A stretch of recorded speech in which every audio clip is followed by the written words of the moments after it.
Hi friends, welcome to SK Innovations. இன்னைக்கு நம்ம என்ன பார்க்க போறோம்னா இட்லி மாவை பயன்படுத்தி தேன் மிட்டாய் எப்படி பண்ணலாம்னு பார்க்கலாம். இப்போ ஒரு பாத்திரத்துல 1 கப் அளவுக்கு சர்க்கரை சேர்த்துக்கிறேன். இது கூடவே 1 கப் அளவுக்கு தண்ணி சேர்த்து சிம் ஃப்ளேம்ல வச்சு கொதிக்க வச்சுக்கலாம்.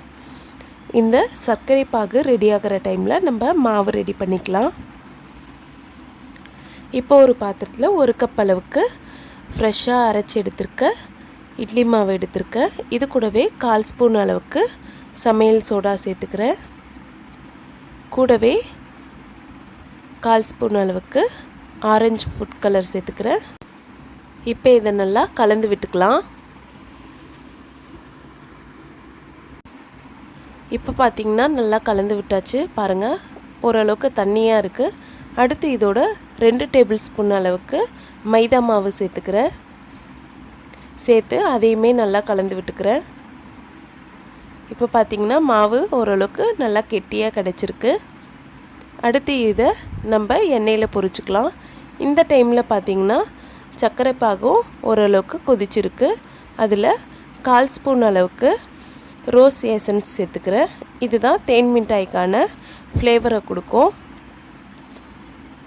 சர்க்கரை பாகு ரெடி ஆகிடுச்சு. ஸ்டவ் ஆஃப் பண்ணிவிட்டு எலுமிச்சை பழசாறு ஒரு 1/4 ஸ்பூன் அளவுக்கு சேர்த்து நல்லா கலந்து விட்டுக்கலாம். அப்போ தான் கட்டியாகாமல் இருக்கும். சர்க்கரை பாகு பார்த்திங்கன்னா பிசு பிசுன்ட்டு வர அளவுக்கு இருந்தால் போதும். ஒரு கம்பி பதத்துக்கும் முன்னாடியே எடுத்துடுங்க. இப்போ நம்ம ரெடி பண்ணி வச்சுருக்க மாவை எண்ணெயில் பொரித்து எடுத்துக்கலாம். இந்த மாதிரி கையாலேயே குட்டி குட்டியாக பால் ஷேப்பில் நம்ம விட்டு பொரித்து எடுத்துக்கலாம். எண்ணெய் ஓரளவுக்கு சூடாகினதும் நீங்கள் போட ஆரம்பிங்க. சிம் ஃப்ளேமில் வச்சு பொரிச்சு எடுத்துக்கோங்க. இது உடனே வெந்துடும். அதனால் ரொம்ப நேரம் வச்சுருக்க வேண்டாம். இப்போ போட்டு 1 டைம் நல்லா கலந்து விட்டுக்கலாம்.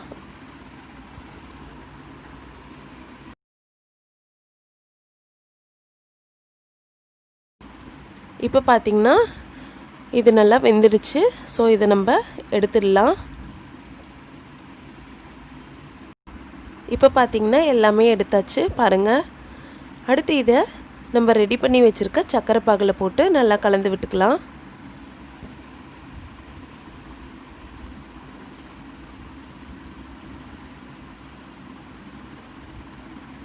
இது ஒரு 5 நிமிஷம் அப்படியே நல்லா ஊறட்டும். இப்போ பார்த்திங்கன்னா 5 நிமிஷம் ஆகிடுச்சு. இதிலிருந்து நம்ம மிட்டாய்களை எடுத்துடலாம். எடுத்து ஒரு பிளேட்டில் 2 ஸ்பூன் அளவுக்கு சர்க்கரையை எடுத்து வச்சுருக்கேன். அதில் போட்டுக்கலாம்.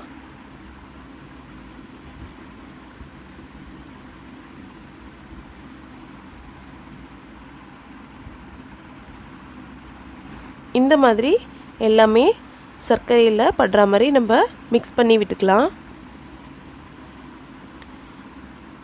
இப்போ பார்த்திங்கன்னா எல்லாமே நல்லா மிக்ஸ் பண்ணியாச்சு. இது ஒரு 2 நிமிஷம் அப்படியே இருக்கட்டும். இப்போ 2 நிமிஷம் ஆகிடுச்சு. நம்மளோட இட்லி மாவில் செய்த தேன் மிட்டாய் சூப்பராக ரெடி ஆகிடுச்சு. இந்த வீடியோ உங்களுக்கு பிடிச்சிருந்தால் லைக் பண்ணுங்கள், உங்கள் ஃப்ரெண்ட்ஸோடு ஷேர் பண்ணுங்கள், அண்ட் எப்படி இருந்துச்சுன்னு கமெண்ட் பண்ணுங்கள். நம்ம சேனலை ஃபஸ்ட் டைம் பார்க்குறீங்கன்னா மறக்காமல் சப்ஸ்கிரைப் பண்ணுங்கள். அப்படியே பக்கத்தில் இருக்க பெல் ஐக்கானையும் கிளிக் பண்ணிக்கோங்க. அப்போ தான் நான் அப்லோட் பண்ணுற ஒவ்வொரு வீடியோ உங்களுக்கு நோட்டிஃபிகேஷனில் சேரும். இதே மாதிரி நாளைக்கு இன்னொரு யூஸ்ஃபுல்லான வீடியோ பார்க்கலாம். தேங்க்ஸ் ஃபார் வாட்சிங் ஃப்ரெண்ட்ஸ்.